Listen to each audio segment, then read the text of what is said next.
any one of you starts laughing, if any one of you makes some very insensitive comments for this next story, all of you need to learn some manners and control yourselves. Joe Rogan's Trump episode was a traumatic event for Kamala Harris. Oh, no, you heard that right. Joe Rogan's interview with then candidate Donald Trump, now the president of the United States, was a traumatic event for Kamala Harris. And a new book excerpt reveals how the VP's proposed interview fell apart.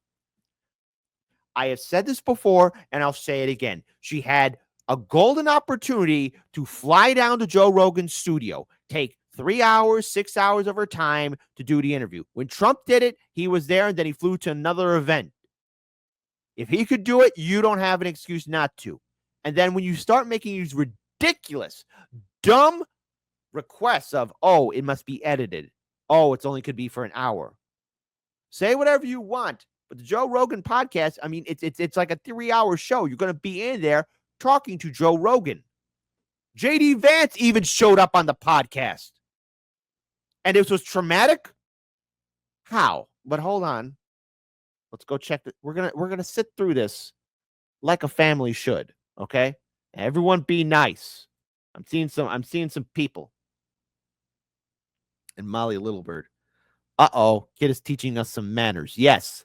Learn some manners. Stop being mean. Every single one of you. Shame on you all. Shame, shame, shame, shame, shame on you all. So an excerpt from a new book about the 2024 presidential election shed light on how former Vice President Kamala Harris' proposed interview with podcast giant Joe Rogan fell apart. Oh, brace yourself. All right. When I read this, I just had to just be like, oh, are you kidding me? Fight.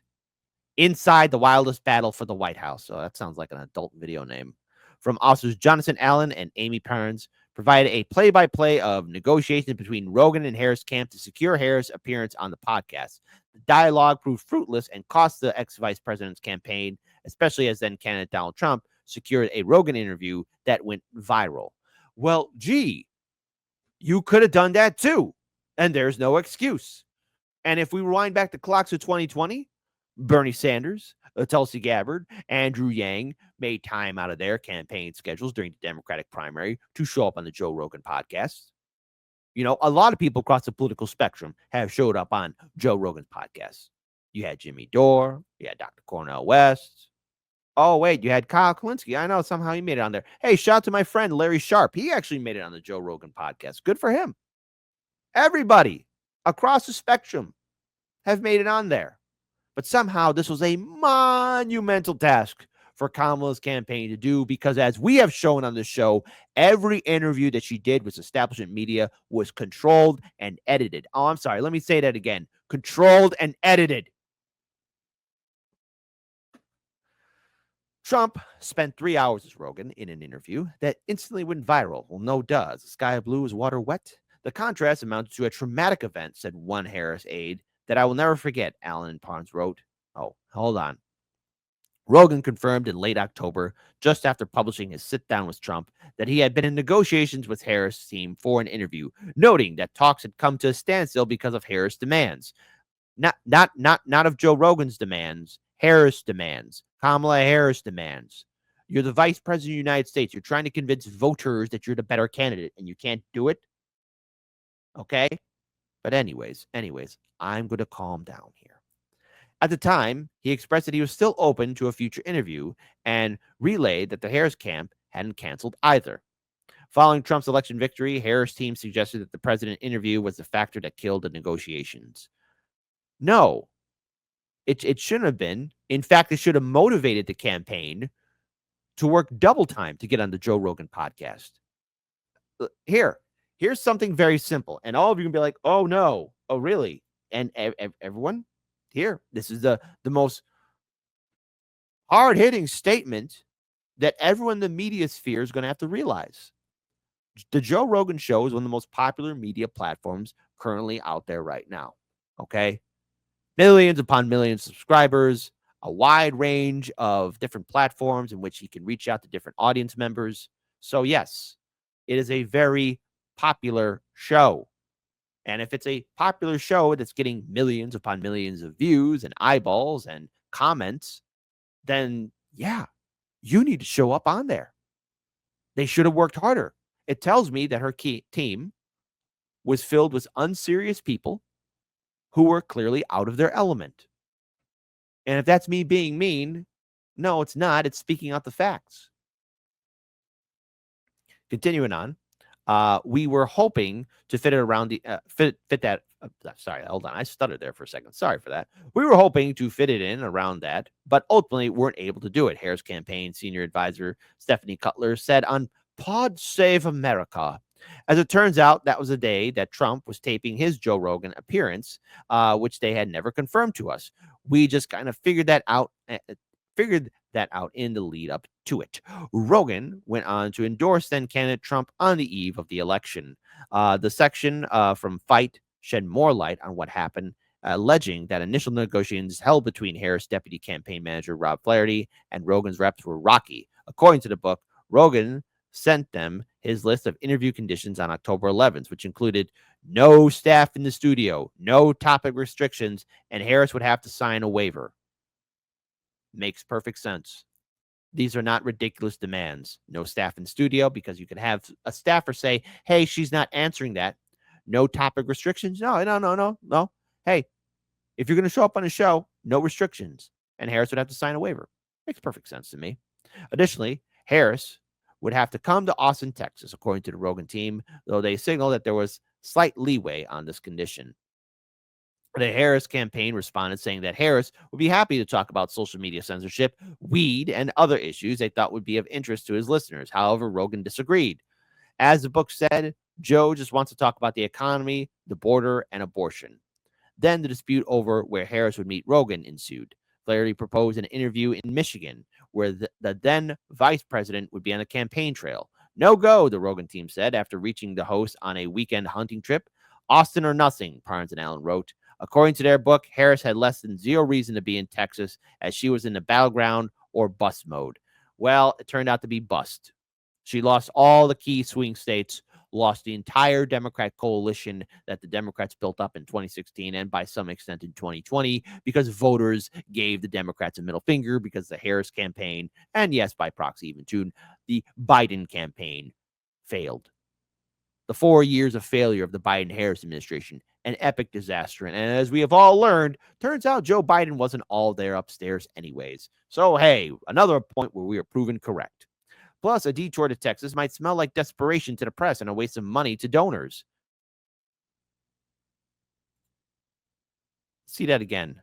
Plus, a detour to Texas might smell like desperation to the press and a waste of money to donors. Folks,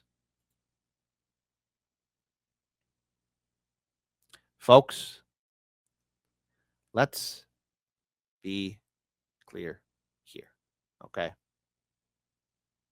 Let's be very clear here. The Democrats spent over $2 billion. That's a big old $2 billion on the Harris campaign. You could have spent you could have spent some of that money to fly out to Texas. It is inexcusable to say that you couldn't do it. Inexcusable. You could have easily done this. You know, by the way, the campaign was $20 million after $20 million in debt after the campaign. After it was all said and done. Apparently, Harris campaign chief Jennifer O'Malley found a solution, telling Rogan's team that Harris would travel to Houston for a rally under the cover of visiting a state with one of the nation's most restrictive abortion laws to put her in proximity to Austin, where she would go on the show. Harris flew to the state under the auspices of fighting for reproductive rights, though Allen and Parnes wrote only a few people knew the real reason. The whole Houston rally was built to put her in proximity of Rogan. Despite Harris making this concession, Rogan's team had more demands that seemed to doom the meeting. When Flaherty mentioned Harris going to Rogan's studio on October 25th, they dodged again. We wish we had known about this sooner because he has the 25th blocked out as a personal day, the Rogan team said. Well, okay, they should have told him. You should have been in more open communication. When Flaherty countered that with Saturday morning, the podcast host people replied, only if it's before 8:30 a.m. The excerpt appeared to suggest that the message all but killed the talks between the two camps. The book alleged that shortly afterward, the Harris camp found out that Rogan spoke with Trump on his personal day. Oh, the work mentioned that Harris aides made a final stab, offering to let Rogan talk to the vice president in Washington, D.C. However, Rogan seems balked, citing the Austin-only condition. Alan Parnes quoted Flaherty telling Rogan's people, "You get one trip to Texas within 3 weeks of the election. You don't get two." Reps for Harris' campaign did not immediately reply to Fox Digital's request for comment. Traumatic, traumatic, traumatic, traumatic, traumatic, and misery, misery, misery. Here's the real truth of it. The campaign was an epic disaster. And, after watching many people do breakdowns and analysis of the Harris campaign, we can all come down to the same universal conclusion that maybe, most likely, that the Democrats really didn't want to win. They realized that Joe Biden wasn't all there upstairs, that he was a senile old goat. He didn't know his ass from a hole in the ground. He had good days and bad days. And when he had that infamous debate with Trump, we saw firsthand how bad it really was for the American people, because we were being led by a man who probably wasn't capable of leading at all. And never forget, all the vote blue, no matter who, people, corporate media, actors and actresses, and people of influence that said that Joe Biden was our guy. And as soon as he was pushed aside, they bring us Kamala. Lackluster, mediocre Kamala. You would think people would learn their lesson or remember how 2019 played out for Kamala Harris. She dropped out before the first primary election took place. And yet her campaign was making these demands. Joe Rogan didn't do anything wrong. I mean, if you were going to be running a campaign trying to secure your spot in history and getting to the coveted throne of the White House, you need to make it very clear to your staff and team that you have to go on this major podcast. But the thing is, she couldn't do it. Every interview that Kamala Harris has done was in a controlled environment. Conditions were met that corporate media gladly submitted to. They did so. And we and everybody else in independent media noticed the same thing that everyone else in establishment media was trying to hide, that the interviews were edited, that they were controlled, that they were safe. Kamala Harris, in a 3-hour interview with Joe Rogan, unedited, no staffers there. Let's have democracy in the chat. No such thing as a wrong answer. Would she succeed or would she fail miserably? Would it be a boon or bust for her? Type 1 for Kit, she would do just fine. Type 2, Kit, you're being mean. Kamala Harris never had what it took. That's why they were delaying. That's why they were hiding. That's why they were dodging. We love her, but she is not a serious person. So I had to put the Logan Roy quote in there. I mean, everybody else makes it for the Joe Rogan show. Everybody in different professions, different political beliefs. They've had time to go on the Joe Rogan show and do a 3-hour interview with him, more or less, give or take. But Kamala couldn't do it. You're running for president of the United States, and you just couldn't do it. And yet people want to call it traumatic. Dramatic much?